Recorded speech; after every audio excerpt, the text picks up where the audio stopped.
कल stock market में क्या होगा। रज्जू वैल्यूएशन इतना इंपॉर्टेंट क्यों है? 2000 से 2006 तक इन्फोसिस का 5 टाइम्स रेवेन्यू और 9 टाइम्स प्रॉफिट बढ़ा। अच्छा, बिल्कुल क्लीन बैलेंस शीट थी और अच्छा वाला कैश फ्लो। वाओ, फिर भी इन्फोसिस ने 2000 से 2006 तक बस निगेटिव रिटर्न ही दिए। क्या बकचोदी है ये? कुछ भी। कभी कभी दुनिया की फाइनेंस कंपनी भी बेस्ट इन्वेस्टिंग ऑप्शन नहीं रहती। समझा नहीं मैं। सपोज तुझे हॉर्नअप का प्रीमियम सब्सक्रिप्शन चाहिए। हाँ चाहिए ना।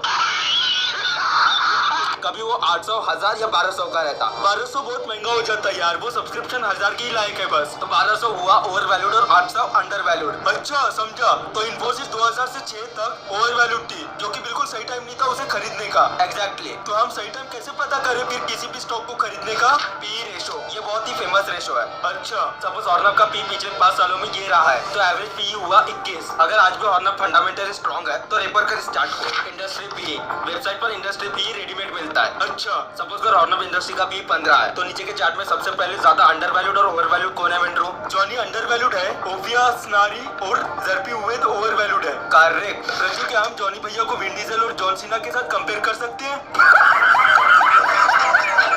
नहीं रे, ऐसा क्यों? जॉनी भैया हॉर्न इंडस्ट्री में आते हैं और विन डीजल एक्टिंग इंडस्ट्री में। विन डीजल को कंपेयर करना ये तो ड्वेन जॉनसन, ब्रूस विलिस के साथ करना चाहिए, क्योंकि ये भी एक्टिंग इंडस्ट्री से आते हैं। तूने जॉन सीना का नाम क्यों नहीं लिया इस लिस्ट में? क्योंकि वो बोलता है यू कांट सी मी, तो जब उसे अपन देख ही नहीं सकते तो कंपेयर कैसे करेंगे? नोट, टीसीएस के पी और कंपनी को आप महिंद्रा के साथ कंपेयर नहीं कर सकते। करना ये तो टीसीएस वर्सेस इन्फोसिस और टाटा मोटर्स वर्सेस महिंद्रा करो। What is the P ratio? Pharma और एफएमसीजी सेक्टर का पी ज्यादा हाई रहता, जबकि इंफ्रास्ट्रक्चर या रियलिटी सेक्टर का कम। ऐसा क्यों? जो कंपनी फास्ट ग्रो करती है उसका पी कभी भी हाई रहता है। अच्छा, जैसे बैंकिंग सेक्टर्स की एचडीएफसी अच्छी कंपनी है, अच्छा रिटर्न देती है। करेक्ट। तो ऐसे वक्त में स्टॉक महंगा रहने के बावजूद भी लोग उसे खरीदते हैं। बिजनेस मॉडल, क्या जॉनी की तरह सबका बाप है? सही कहा रज्जू। जिस कंपनी के पास जितना ज्यादा फ्री कैश फ्लो रहता वो कंपनी का पी उतना ही ज्यादा रहता, जैसे नेस्ले, एचयूएल। सही कहा। और कंपनी जैसे एलएनटी, इनका बिजनेस कैपिटल इंटेंसिव रहता। हाँ रज्जू, इनको डे टू डे ऑपरेशंस के लिए तगड़ा लोन लेना पड़ता है। बस यही रीजन है एचयूएल और एलएनटी मार्केट के लीडर होकर भी एलएनटी का पी एचयूएल से कम ही रहता। Advantages and disadvantages. रज्जू, जैसे जॉनी को देखने के फायदे और नुकसान है, वैसे पी का भी कुछ होगा ना? जॉनी को देखने का कुछ फायदा नहीं है साले।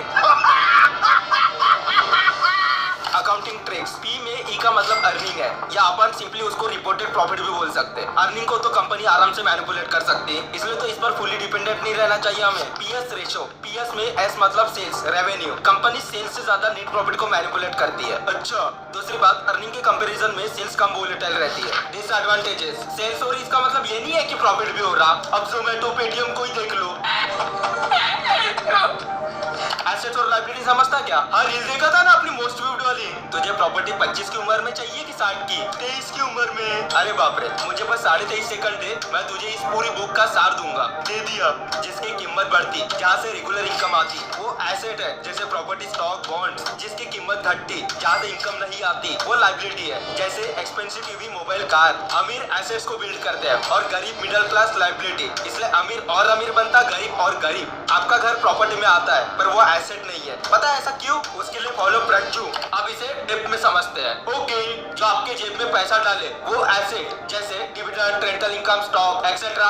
अच्छा, जो आपके जेब से पैसे बाहर निकाले वो लायबिलिटी, जैसे EMI, loan, credit card payment etcetera. समझा। हाँ, ये काम आने वाला है नेक्स्ट रेशो में, पीवी रेशो। ये रेशो अपने को रफ आइडिया देता है कि अगर कल कंपनी पूरी तरह से डूब गई तो हमें कितना पैसा मिलेगा। मतलब अगर जॉनी का स्टॉक 100 रुपीज का है और पीवी रेशो 60 रुपीज दिखा रहा, तो कल अगर जॉनी की कंपनी डूब जाए तो तुझे 60 रुपीज पक्का मिलेंगे। रज्जू, पर याद रखना, जॉनी डूबने के लिए नहीं, बस उठने के लिए बना है। भाई एग्जांपल दे रहा था यार, किसी और का देना। जॉनी को क्यों ऐसा बोल रहा तू? सॉरी भाई, सॉरी।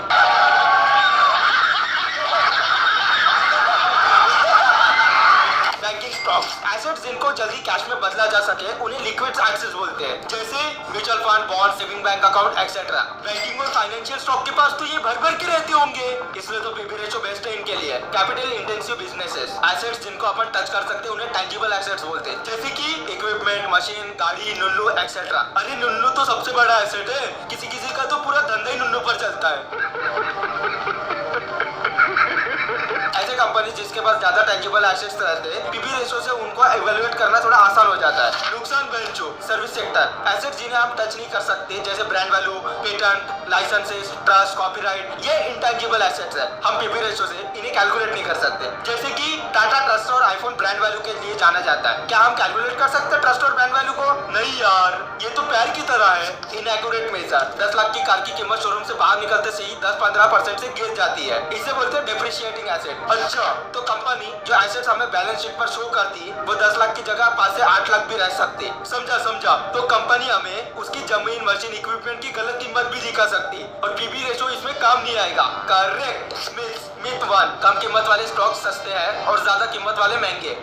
ऐसे कुछ ज्यादा नहीं हो गया, मतलब कुछ भी। लोगों को ऐसा लगता है कि 2 रुपए वाला स्टॉक जल्दी से 5 से 6 रुपए हो सकता, जबकि 2000 वाला स्टॉक जल्दी 5 से 6000 तक नहीं हो सकता। अब तू इस चार्ट को देख, एमआरएफ को ध्यान से देख, पॉज कर इस वीडियो को। यार चिल्लू पिल्लू पेनी स्टॉक्स हो रहते हैं जिनको कोई भी नहीं खरीदता क्योंकि वो फंडामेंटली वीक रहते, बेकार रहते हैं। तुमसे ना हो पाता। अच्छा, श्री अष्टविनायक सिंह विजन बस 7 रुपए का था 2011 में, अगले 2 साल बाद 0.7 रुपए का हो गया, मतलब 7 पैसा। म्यूजिक।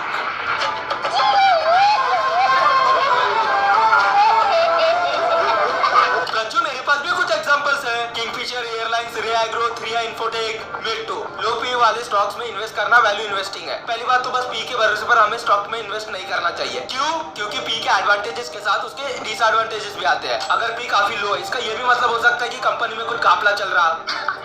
सही पकड़े हैं। Valuation techniques and their drawbacks. DCF method में तुझे फ्यूचर कैश फ्लो को प्रेडिक्ट करना रहता है। कैसे? एक तो पास्ट परफॉर्मेंस के बेसिस पर या फिर बिजनेस मॉडल को समझकर। क्या ये प्रैक्टिकली पॉसिबल है कि हम किसी कंपनी के नेक्स्ट 3 से 5 साल का फ्री कैश फ्लो पता कर सके आज? यार बिजनेस वर्ल्ड ना बदलते रहता, कब टेक्नोलॉजी या गवर्नमेंट बदल जाए या गवर्नमेंट के रेगुलेशंस बदल जाए, सीईओ बदल जाए, कंपटीशन बदल जाए, कोई इसका कुछ नहीं बता सकता।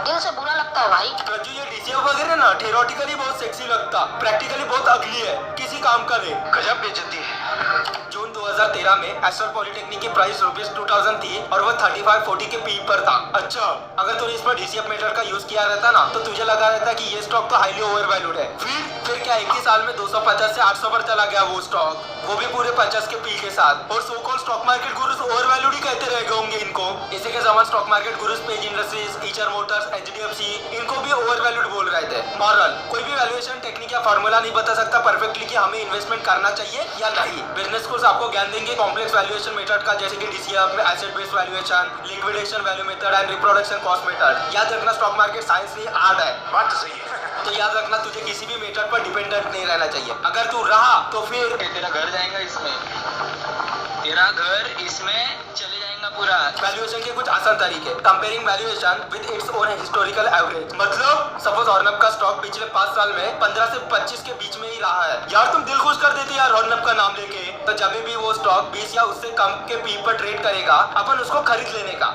मस्त प्लान है। और जैसे वो 23 से 25 के पी पर गया, उसको बेच देने का। Comparing P with average growth rate. अगर एक कंपनी हर साल 10% से ग्रो कर रही तो हमें उसे कितने में लेना चाहिए? जो तो डिपेंड करता है ना इन्वेस्टर के रिस्क लेने की क्षमता पर। सब जॉनी सिंस की तरह नहीं रहते, उन्हें सेफ भी खेलना रहता है। तो तुझे एवरेज ग्रोथ पी से मैक्सिमम 2 गुना ही पे करना चाहिए। नहीं समझा यार, पर जॉनी वाला समझा। मैं यहाँ पर पेग रेशो की बात कर रहा हूँ, बस मॉडिफिकेशन ये है कि हम अर्निंग ग्रोथ की जगह 3 इयर्स एवरेज ईपीएस ग्रोथ ले रहे हैं। अच्छा, अगर धंधे में कोई खास बदलाव नहीं आने वाला है तो ये एक अच्छी बाइंग अपॉर्चुनिटी है। अगर पेग रेशो 2 से कम है तो, अगर पेग रेशो 2 से ऊपर चला गया तो फिर हमें उसे बेच देना चाहिए। अगर पेग रेशो 0.3 से कम रहा फिर उस स्टॉक पर इन-डेप्थ रिसर्च की जरूरत है। क्यों?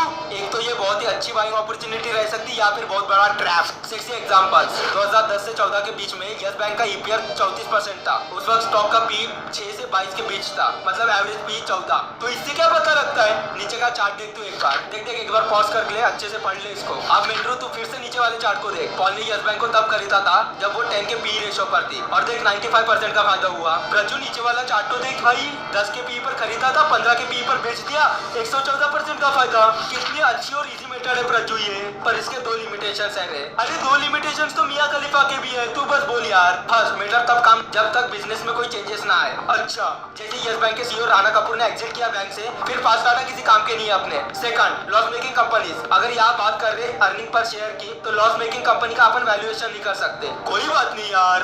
पॉइंट्स टू रिमेंबर, दुनिया की बेस्ट कंपनी भी आपका वर्स्ट इन्वेस्टमेंट बन सकती है अगर आपने उसे रॉन्ग टाइम पर खरीदा तो। लो पीई और पीबी वाले स्टॉक्स में इन्वेस्ट करने को वैल्यू इन्वेस्टिंग नहीं बोलते, ये ट्रैप भी रह सकता है। 2 रुपीज का स्टॉक्स 2000 रुपीज के स्टॉक से भी महंगा रह सकता है। प्राइस का कुछ रिलेशन नहीं है वैल्यूएशन के साथ। वैल्यूएशन साइंस नहीं आर्ट है, इसे मास्टर करने में टाइम लगता है। कोई सिंगल वैल्यूएशन फॉर्मूला या एक्सेल शीट कभी नहीं बता सकती कि स्टॉक अंडर वैल्यूड है कि नहीं। वैल्यूएशन मेन है, इसे सीखने के लिए टाइम, एफर्ट, डेडिकेशन और आपसे जो हो सके सब देना पड़ेगा आपको।